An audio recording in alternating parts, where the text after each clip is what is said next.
हाँ जी बच्चे, तो आपका स्वागत है बच्चे। We are doing the nucleophilic substitution reactions of alkyl halides. हमने रिएक्शन विद NaOH देख लिया है लास्ट लेक्चर में। इस लेक्चर में हम देख रहे हैं, सबसे पहले हमने देखना है the reaction of alkyl halides with water. Reaction with water, the nucleophilic substitution reaction में कौन सी रिएक्शन? सेकेंड रिएक्शन हम देख रहे हैं, रिएक्शन विद वाटर।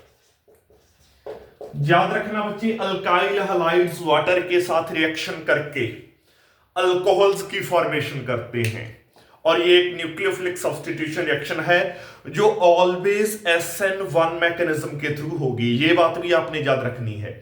जब भी अल्काइल हलाइड्स वाटर के साथ रिएक्शन करेंगे तो एक न्यूक्लियोफिलिक सब्स्टिट्यूशन रिएक्शन परफॉर्म करेंगे, अल्कोहल्स की फॉर्मेशन होगी और याद रखना कि ये SN1 मैकेनिज्म फॉलो करके ये रिएक्शन करेंगे। पहले हम जनरल रिएक्शन देख लेते हैं।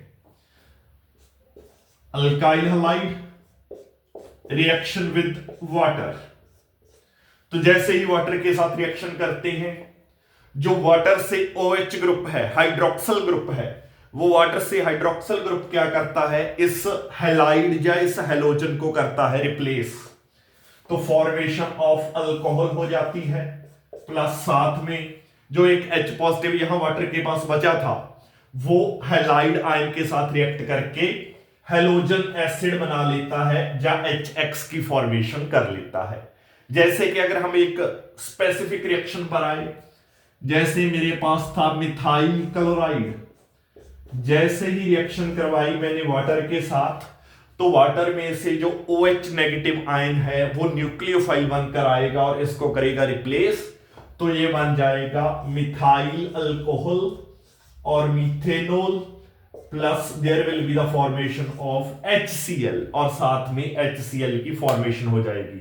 जो क्लोराइड आयन यहां से निकला वो यहां से H पॉजिटिव के साथ रिएक्ट करेगा और HCl की फॉर्मेशन हो जाएगी। ठीक है बच्चों, तो ऐसे alkyl halides react with water to form alcohols. और याद रखना बच्चे, ये ऑलवेज SN1 मैकेनिज्म से रिएक्शन होती है, मतलब nucleophilic substitution reaction mechanism unimolecular nucleophilic substitution reaction है। जो रेट ऑफ रिएक्शन है वो अटैकिंग रिएजेंट पर डिपेंड नहीं करता। जो रेट ऑफ रिएक्शन है वो सिर्फ और सिर्फ कंसंट्रेशन ऑफ सबस्ट्रेट या अल्काइल हलाइड्स के ऊपर डिपेंड करता है। तो वो रेट ऑफ रिएक्शन कैसे डिपेंड करता है? इंटरमीडिएट कार्बोकैटायन बनता है, जितना कार्बोकैटायन की स्टेबिलिटी ज्यादा उतनी रिएक्शन ज्यादा फास्टर होती है। तो अब हम मैकेनिज्म भी देख लेते हैं। आ जाओ आगे मैकेनिज्म देखते हैं बच्चे। मैकेनिज्म ऑफ दिस रिएक्शन, तो लेट अस सी। सबसे पहले रिएक्शन लिख लेते हैं, वही मिथाइल ब्रोमाइड है मान लीजिए, प्लस साथ में आपने वाटर के साथ रिएक्शन करवाई तो मीथेनॉल बना और साथ में आपका HBr हाइड्रोब्रोमिक एसिड की फॉर्मेशन हो जाएगी। Now if we see the mechanism of this reaction, जब इस रिएक्शन का मैं मैकेनिज्म देखने जाता हूं तो आपको पता है जो फर्स्ट स्टेप में होता है, फर्स्ट स्टेप में इंटरमीडिएट कार्बोकैटायन की फॉर्मेशन होती है। तो मतलब दैट वाज मिथाइल ब्रोमाइड। तो फर्स्ट स्टेप में क्या होगा? The removal of bromide ion होगा। तो जैसे ही ब्रोमाइड आयन रिमूव होगा तो there will be the formation of methyl carbocation. इस कार्बोकैटायन की फॉर्मेशन होगी, साथ में there is the removal of bromide ion. And ये एक जो फर्स्ट स्टेप है, it is the slowest step और द रेट डिटरमिनिंग स्टेप, मैं पहले से ही बोल रहा हूं। तो ये स्लोएस्ट स्टेप है एक तो रिएक्शन का, रेट डिटरमिनिंग स्टेप है, और ये एंडोथर्मिक स्टेप भी है, एंडोथर्मिक स्टेप भी है। और जो सेकंड स्टेप होगा, सेकंड स्टेप आप देख सकते हो बच्चों, क्या होगा? ये जो मिथाइल है कार्बोकैटायन बना है, इसके ऊपर वाटर करेगा अटैक। अगर वाटर में देखो तो आपको पता है कि वाटर एक पोलर कोवेलेंट मॉलिक्यूल है जिसकी ऑक्सीजन के ऊपर डेल्टा नेगेटिव चार्ज और हाइड्रोजन के ऊपर डेल्टा पॉजिटिव चार्ज है। पता है बच्चों आप सबको, ये आई थिंक पता होगा कि वाटर एक पोलर कोवेलेंट मॉलिक्यूल है। तो ये ऑक्सीजन करता है इस पॉजिटिवली चार्जेड कार्बन पर अटैक। तो होता क्या है, यहां मैं आपको दिखा देता हूं तो आप देख सकते हो।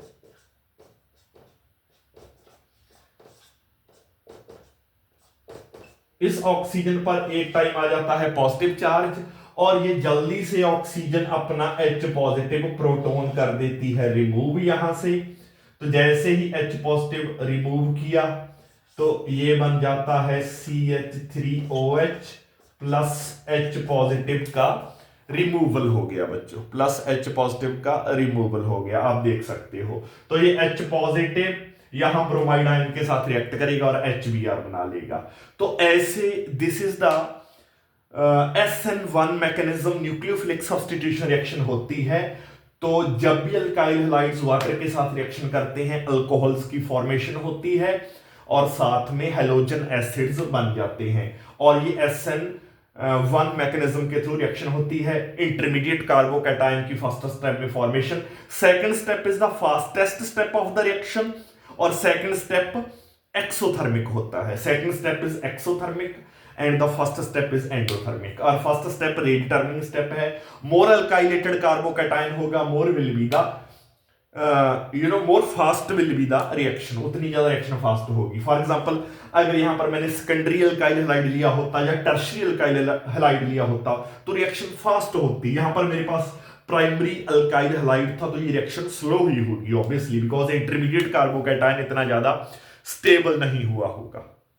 ठीक है बच्चों, तो this was the reaction with water, reaction of alkyl halides with water to form alcohols.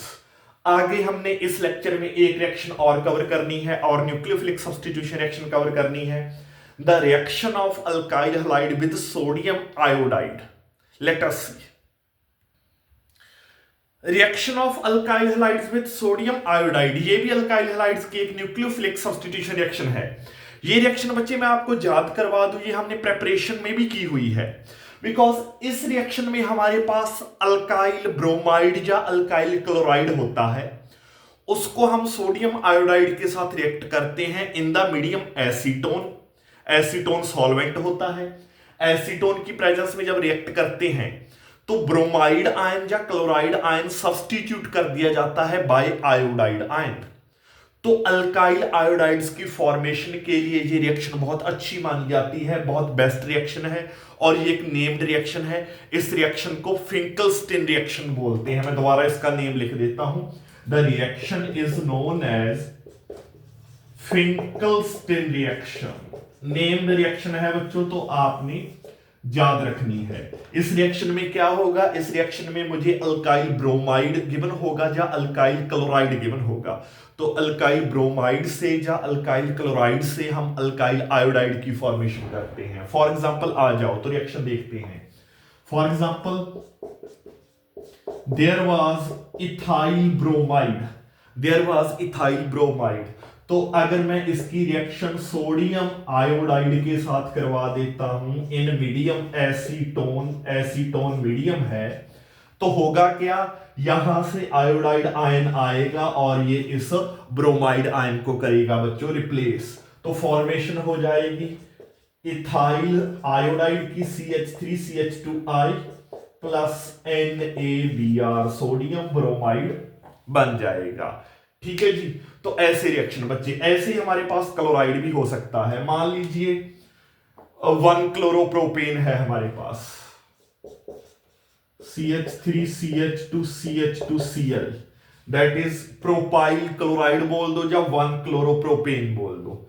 जैसे ही आप इसकी सोडियम आयोडाइड के साथ रिएक्शन करवाओगे in the medium acetone, in the solvent acetone, तो होगा क्या, ये आयोडाइड आयन इस क्लोराइड आयन को करेगा रिप्लेस, तो 1 आइडोप्रोपेन बन जाएगी। तो it will be CH3CH2CH2 covalent bond iodine. तो ये बन गई 1 आइडोप्रोपेन और साथ में NaCl की फॉर्मेशन हो गई। So that was the nucleophilic substitution reaction of alkyl halides with sodium iodide NaI in the medium acetone. याद रखना बच्चे, ये सिर्फ और सिर्फ अल्काइल आयोडाइड्स की प्रेपरेशन के लिए होती है from alkyl bromides and alkyl chlorides. तो ये भी एक न्यूक्लियोफिलिक सब्स्टिट्यूशन रिएक्शन है अल्काइल हैलाइड की। तो ये हम लेक्चर यहीं एंड करते हैं बच्चे। अगले रिएक्शन में हम फिर nucleophilic substitution reactions of alkyl halides continue रखेंगे।